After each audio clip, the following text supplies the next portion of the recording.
Good morning with me Mohini 98.3 Mirchi tune in કર્યું છે તમે ને અત્યારે એક બહુ ઇન્ટરેસ્ટિંગ વ્યક્તિ મારી સાથે છે પ્રોફેસર સંદીપ વસંત પીએચડી છે તેઓ અને કમ્પ્યુટર સાયન્સનો જે પ્રોગ્રામ છે at the school of engineering and technology at Navrachana university તેમાં એક બહુ મોટો રોલ ભજવી રહ્યા છે. તદુપરાંત તેઓ રજિસ્ટ્રાર પણ છે.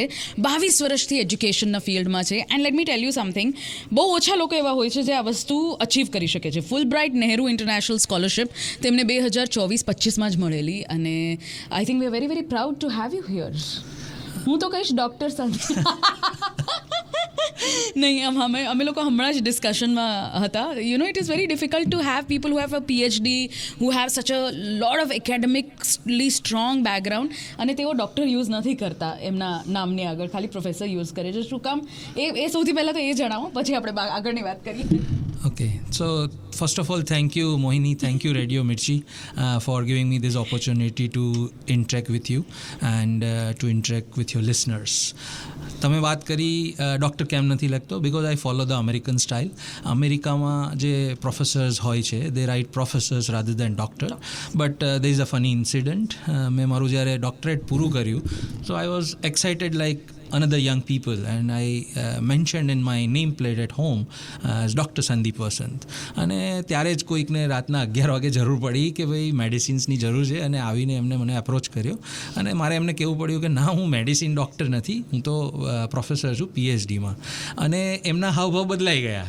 તો ત્યારથી મને એવું થયું કે ના, આપણા દેશમાં ડૉક્ટર એટલે એક અલગ જ લેવલ છે અને એ લોકોને એક અલગ લેવલની રિસ્પેક્ટ મળે છે.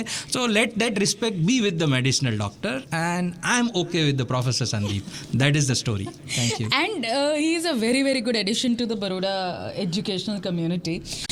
પણ આપણે જો ડૉક્ટરની વાત કરીએ તો આજકાલ છે ને મેડિકલ એવું હવે એ જે ચકાચોંધ હતી, કેમ કે બધાને ખ્યાલ આવી ગયો છે કે મહેનત પહેલાં પણ છે ને પછી પણ છે, એમાં ક્યાંય there is no, it's relentless. So the other field which is doing very well is IT. Correct. અને you are in the middle of it. Navrachana university જે છે તેમાં ઘણા બધા કોર્સીસ છે એવા જે કમ્પ્યુટર સાયન્સ પ્રોગ્રામ્સને લગતા છે, એઆઈને લગતા છે, આઈટી ને લગતા છે. તો please can you tell my listeners કે આ કયા કયા કોર્સીસ છે અને કેવી રીતે અવેલેબલ છે? ઓકે, તો હું કયા કોર્સીસ છે એ બોલું અથવા તો કયા કોમ્પ્યુટર સાયન્સના પ્રોગ્રામ્સ અમે ઓફર કરીએ છીએ એ પહેલાં મને થોડું એક તમને બેકગ્રાઉન્ડ આપવું છે કે કોઈ પણ લિસનર જે સાંભળી રહ્યા છે અને એમને ખરેખર પોતાના માટે કોઈ પ્રોગ્રામ ચૂઝ કરવો છે કોઈ બી યુનિવર્સિટીમાં, તો એમણે શું જોવું જોઈએ? કોઈ પણ યુનિવર્સિટીમાં સૌથી પહેલાં તમે જાઓ છો તો તમે એ યુનિવર્સિટીના ફેકલ્ટી મેમ્બર્સ જુઓ છો, બિકોઝ તમને 4 વર્ષ કે 5 વર્ષનો જે બી પ્રોગ્રામ હોય એ ફેકલ્ટી મેમ્બર્સ ભણાવશે. તો please look at the faculty profile which is there on the website of each university. Second thing is એમનો કરિક્યુલમ, કે એ કરિક્યુલમ એટલે કે ભાઈ પહેલું વર્ષ, બીજું વર્ષ એમ કરીને 4 વર્ષ તમને શું ભણાવવાના છે અને એ ભણી અને તમારા માટે આગળ જે તકો છે એ કઈ છે, રાઈટ? અને third is of course infrastructure of the university. તો આ મારું એક બેકગ્રાઉન્ડ છે. હવે જો હું નવરચના યુનિવર્સિટીના પ્રોગ્રામની વાત કરું તો નવરચના યુનિવર્સિટીમાં અમે across the schools total 45 program offer કરીએ છીએ, પણ હું અત્યારે કમ્પ્યુટર સાયન્સના પ્રોગ્રામની વાત કરીશ. કમ્પ્યુટર સાયન્સમાં અમે એક આ એડ્યુકેશન પણ હવે કેવું છે, એક પ્રોડક્ટ જેવું થઈ ગયું છે. તો પ્રોડક્ટ જે હોય ને એમાં પણ તમારે રેન્જ હોવી જોઈએ which caters to different types of people and their needs. તો જે લોકો સાયન્સ કરીને આવે છે 12મા ધોરણ પછી અને એમને જો એન્જિનિયરિંગ કરવું હોય તો અમે બીટેક ઇન સીએસસી પ્રોગ્રામ આપીએ છીએ. તો BTech engineering, computer science and engineering. But computer science and એન્જિનિયરિંગની અંદર અમે લેટેસ્ટ કરિક્યુલમની અંદર 3rd semester onwards artificial intelligence અને મશીન લર્નિંગના કોર્સીસ ઓફર કરીએ છીએ અને એ બધા જ ઇન ડિટેલ છે. અને એ ભણાવે છે કોણ? તો કે અમારા બધા સિનિયર ફેકલ્ટી મેમ્બર્સ. નવરચના યુનિવર્સિટીના બધા ફેકલ્ટી મેમ્બર્સની એવરેજ એજ જો તમે નીકાળો તો it is 20 years of experience કહી શકાય. તો એ લોકોને 15 to 20 yearsનો એક્સપિરિયન્સ છે અને એ લોકો જે સ્ટુડન્ટ્સને ભણાવી રહ્યા છે. બીજો પ્રોગ્રામ જે અમે ઓફર કરી રહ્યા છીએ એ આ વખતથી અમે સ્ટાર્ટ કર્યો છે અને which is very aspiring that somebody wants to become a manager, but આજના જમાનામાં મેનેજરને ટેકનિકલ નોલેજ હોવું જરૂરી છે. તો અમે આ વખતથી BTech plus MBA integrated program લઈને આવી રહ્યા છીએ which is called techno managerial program. તો BTech CSC plus MBA, BTech Mechanical plus MBA. So if you are a mechanical engineer, you want to go into management, then you can take this program. અને એ પ્રોગ્રામની અંદર બીજી બધી university પણ offer કરે છે. અમે કઈ રીતે અલગ છીએ તો બીજી યુનિવર્સિટીમાં એવું હોય છે કે પહેલાં 3 વર્ષ તમે એન્જિનિયરિંગ ભણો અને પછીના 2 વર્ષ તમે મેનેજમેન્ટ ભણો. તો પહેલાં 3 વર્ષ તમે જે કોર્સિસ ભણ્યા એને તમે મેનેજમેન્ટના વ્યૂથી જોવાનું સ્ટાર્ટ છેક તમે 4th યરમાં કરો છો. એની જગ્યાએ અમે એનું અમાલ્ગમેશન કરી લીધું છે. ફર્સ્ટ સેમેસ્ટરથી જ મેનેજમેન્ટના પણ કોર્સિસ ભણવાના અને તમારા પોતાના પ્રોગ્રામના પણ કોર્સિસ ભણવાના, જેથી કરીને જો હું કોઈ કોર કોર્સ ભણતો હોય મારા સ્ટ્રીમનો, જે કે કમ્પ્યુટર સાયન્સ, પણ એ કમ્પ્યુટર સાયન્સને હું મેનેજમેન્ટની દ્રષ્ટિએ કેવી રીતે અપ્લાય કરી શકું. તો આ જે છે એ BTech પ્લસ MBA થયો. બીજો પ્રોગ્રામ છે જે લોકો સાયન્સ બેકગ્રાઉન્ડમાંથી હોય અથવા તો કોમર્સમાંથી પણ આવવું હોય અને કમ્પ્યુટર સાયન્સમાં એમને એમનું કેરિયર બનાવવું હોય, તો અમે લોકો એમના માટે 2 પ્રોગ્રામ રાખેલા છે, BCA વિથ AIML અને BSc ડેટા સાયન્સ. હવે BCA એ જે છે એ એપ્લિકેશન સાઇડ ઉપર છે. તો કોઈને એપ્લિકેશન ડેવલપમેન્ટ કરવી હોય, જેમ કે અત્યારે તમે કોઈ સોફ્ટવેર જોઈ રહ્યા છો તો સોફ્ટવેર ઇઝ અ એપ્લિકેશન. તો કમ્પ્યુટર સાયન્સની અંદર તમે ઈધર હાર્ડવેર સાઇડ જઈ શકો અથવા સોફ્ટવેર સાઇડ જઈ શકો. અને હવે એઆઈનો જ્યારે ઉપયોગ વધી રહ્યો છે અને બધી જ જગ્યાએ data is the new fuel એવો વર્ડ આવી રહ્યો છે, તો એના માટે ડેટા એન્જિનિયર અને ડેટા સાયન્ટિસ્ટની પણ જરૂર પડે. તો એના માટે BSc ડેટા સાયન્સ પ્રોગ્રામ છે. અને જો કોઈ એવું માને કે મારે BSc પ્લસ MSc એવું ઇન્ટિગ્રેટેડ કરીને માસ્ટર ડિગ્રી સાથે જ નીકળવું છે, તો BSc plus MSc integrated program with AIML પણ છે. અને જો કોઈ ઓલરેડી ગ્રેજ્યુએટ છે અને એને માસ્ટર્સ પ્રોગ્રામ કરવા છે તો એન્જિનિયરિંગમાં અમે MTech CSC વિથ AIML આપીએ છીએ. અને જો કોઈ પર્સન જેણે BCA કર્યું હોય, એને BSc કમ્પ્યુટર સાયન્સ કર્યું હોય, તો એમના માટે MSc co-op પ્રોગ્રામ છે. તમને થશે આ co-op શું છે? So it's a cooperative program which is very popular in US and the Western world.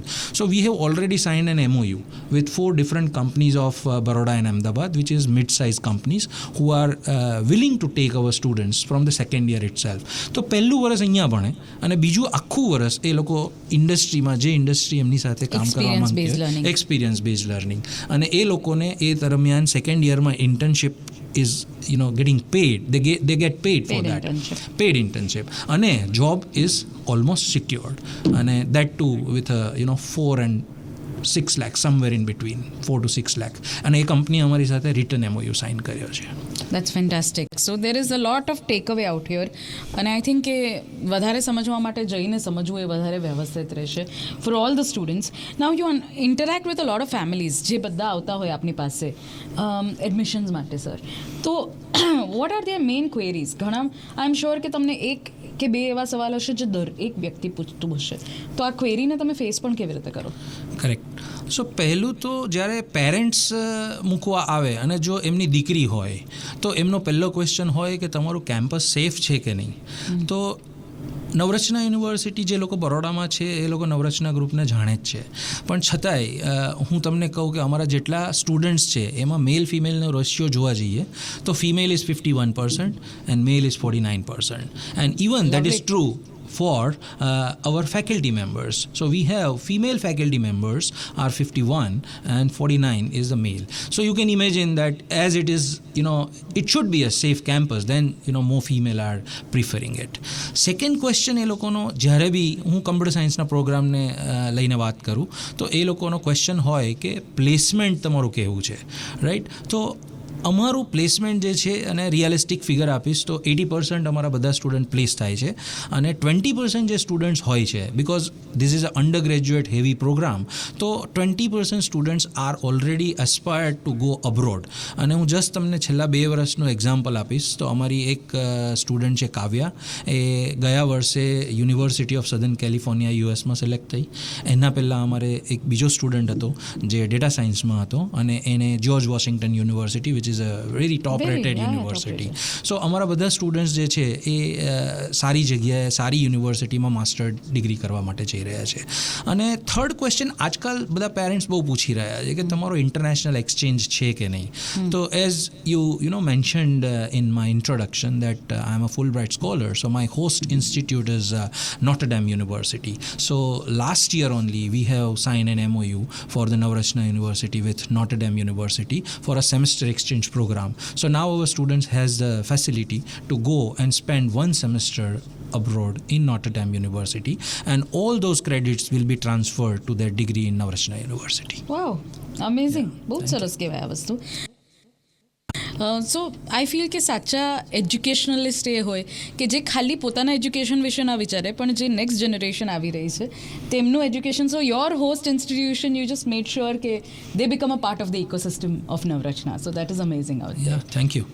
And one very important question જે નાના મોટા ઉપર નીચે બધા પૂછતા હોય છે કે શું એઆઈ અમારી જોબ્સ લઈ જશે? આઈ એમ શ્યોર કે આ એન્ઝાઇટી સાથે પેરેન્ટ્સ પણ તમારી પાસે આવતા હશે. તો આ એન્ઝાઇટી માટે what is Navrachana solution two this anxiety? અને 5 years ડાઉન ધ લાઇન જે ડેવલપમેન્ટ હશે એઆઈનું એ કઈ રીતે કેચઅપ આપણે કરી રહ્યા છીએ? Yeah, thank you very much for asking this question. Actually હું આગળ તમને કહેવાનું ભૂલી ગયો કે યસ, આ પણ એક બહુ ઇમ્પોર્ટન્ટ ક્વેશ્ચન છે જે અત્યારે પેરેન્ટ્સ બહુ પૂછી રહ્યા છે.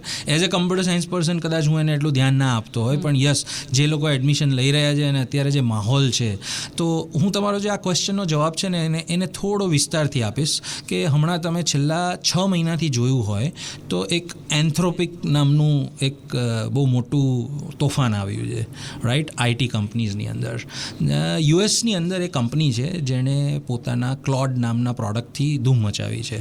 અને એના હિસાબે તમે એન્થ્રોપિકની ટોટલ માર્કેટ કેપ જુઓ તો એ ઓલ ઇન્ડિયન આઈટી કંપનીઝનું માર્કેટ કેપ થાય એના કરતાં વધારે છે. અને એણે આ ફિયર ઊભો કર્યો છે કે ભાઈ આપણી બધી જ આઈટી કંપની અથવા તો અક્રોસ ધ વર્લ્ડ જે લોકો traditional software as a service જે પ્રોવાઈડ કરતા હતા એ લોકો માર્કેટમાંથી નીકળી જશે અને એઆઈ જે છે એ ટેક ઓવર કરી લેશે. એવું એક પેલું શું કહેવાય કે નેરેશન ઊભું કરવામાં આવ્યું છે. પણ હું કમ્પ્યુટર સાયન્સ પર્સન તરીકે એને જોઉં અને હું તમને થોડો હિસ્ટ્રીમાં લઈ જાઉં કે ક્યારે બી કોઈ બી રિવોલ્યુશન આવે, જેમ કે આપણે જ્યારે ટેક્સટાઇલના જમાનામાં હતા તો ટેક્સટાઇલના જમાનામાં લોકો હાથથી કામ કરતા હતા, ત્યારે પછી મશીન આવવા માંડ્યા, ત્યારે એક નેરેશન ઊભું થયું કે બધાની જોબ લોસ થશે. અને ઓફકોર્સ જ્યારે કોઈ પણ ટેકનોલોજીકલ ડિસ્રપ્શન આવે ત્યારે ઇનિશિયલી થોડી ઘણી જોબ લોસ થાય. પણ આપણે વિટનેસ છીએ કે જ્યારે કમ્પ્યુટર પણ આવતું હતું ઇન્ડિયામાં ત્યારે એવું કહેવામાં આવ્યું કે ભાઈ બધા લોકો જોબ લોસ કરશે. તમે જ મને કહો કે કમ્પ્યુટર આવ્યા પછી જોબ્સ વધી કે ઘટી? નેચરલી વધી, રાઈટ. અને એ જ રીતે અત્યારે જે એઆઈ આવી રહ્યું છે, તો ઓફકોર્સ એઆઈ આવી રહ્યું છે અને જો તમે એની સાથે ફ્રેન્ડશિપ નહીં કરો અને તમે એને એડપ્ટ નહીં કરો તો તમારી જોબ લોસ થવાની જ છે. અને એ ક્યારે પણ કોઈ પણ ફિલ્ડમાં એ વસ્તુ સાચી છે કે જે બી તમારું ટેકનોલોજીકલ ડિસ્રપ્શન આવી રહ્યું હોય તો તમારે એડપ્ટ થવું પડે અને એને અપડેટ તમારી જાતને કર્યા કરવી પડે. તો પહેલી વાત તો કોઈ બી પેરેન્ટ્સ અત્યારે સાંભળી રહ્યા હોય કે કોઈ બી સ્ટુડન્ટ્સ જે એસ્પાયર કરી રહ્યા કોમ્પ્યુટર સાયન્સ પ્રોગ્રામ માટે, એમને હતાશ થવાની જરૂર નથી, પણ એમણે એવું વિચારવાની જરૂર છે કે ભાઈ જે બી નવી ટેકનોલોજી આવે હું એને એડપ્ટ કેવી રીતે કરી શકું. અને હવે હું આવીશ નવરચના યુનિવર્સિટી એ કઈ રીતે કરી રહી છે. તો નવરચના યુનિવર્સિટીમાં અમે બધા પ્રોફેસરોએ ઓલરેડી ઘણા બધા લોકોએ પીએચડી, જ્યારે એઆઈ નોર્મલ યુઝમાં નહોતું ત્યારે પીએચડી જે છે એ કમ્પ્યુટર સાયન્સમાં એઆઈમાં કરેલું છે. તો અમારા માટે કોઈ નવી વસ્તુ નથી. ઓફકોર્સ જે અત્યારે નવા ડેવલપમેન્ટ થઈ રહ્યા હોય એને અમારે એડપ્ટ કરવા પડે, અપડેટ કરવા પડે. અને જ્યારે નવી જોબ લોસ થઈ રહી છે, જેમ કે પ્રોગ્રામરની એન્ટ્રી લેવલની જોબ યસ લોસ થઈ રહી છે અને લોસ થશે, પણ એના માટે પ્રોગ્રામરે પણ પોતે અપડેટ થવું પડે. અને અત્યારે જે ઇન્ડસ્ટ્રીમાં જોબ લોસ થઈ રહી છે એ ફ્રેશરની નથી, એ એકચ્યુઅલી મિડ લેવલના લોકો છે જે અપડેટ નથી થઈ રહ્યા એઆઈ સાથે, અથવા તો એમને એઆઈ સાથે કામ કરતા નથી આવડતું, એ લોકોની જોબ લોસ થઈ રહી છે. તો અમે એ ધ્યાનમાં રાખીને કરિક્યુલમની અંદર જ એઆઈના ટૂલ્સ ઓલરેડી એડોપ્ટ કર્યા છે. ફેકલ્ટી મેમ્બર્સ એના માટે દર સમરની અંદર ઇન્ડસ્ટ્રી જોડે કામ કરી અને પોતે અપગ્રેડ થઈ રહ્યા છે. અને ઘણા બધા એઆઈ ટૂલ્સનું અમે સબસ્ક્રિપ્શન લીધેલું છે જે અમે અને અમારા સ્ટુડન્ટ્સ જોડે કામ કરીએ છીએ. અને એના માટે એક સરસ એક્ઝામ્પલ આપું કે અમે હમણાં યુનિવર્સિટીમાં એક સેન્ટર ડેવલપ કર્યું છે which is known as centre for interdisciplinary computing science. તો એમાં મારી સાથે બીજા 3 મિત્રો સાયન્સના છે ફેકલ્ટી, અને અમે 3 કે 4 જણા કમ્પ્યુટર સાયન્સના પ્રોફેસર છીએ. અને અમારી પાસે હેલ્થ કેરની અંદર પ્રોજેક્ટ્સ છે. તો એ પ્રોજેક્ટ્સ કરવા માટે અમારા સ્ટુડન્ટ્સ જે છે એમને જ ઇન્ટર્નશીપ મળે છે, અને એ લોકો અત્યારે સાયન્સ અને કમ્પ્યુટર સાયન્સનું અમાલ્ગમેશન કરી અને એ બધા પ્રોજેક્ટ કરી રહ્યા છે, અને એમાં એ લોકો AI ઇમ્પ્લિમેન્ટ પણ કરી રહ્યા છે. અને by the way all this projects are actually to develop an AI algorithm for the health care solution. Sounds very good.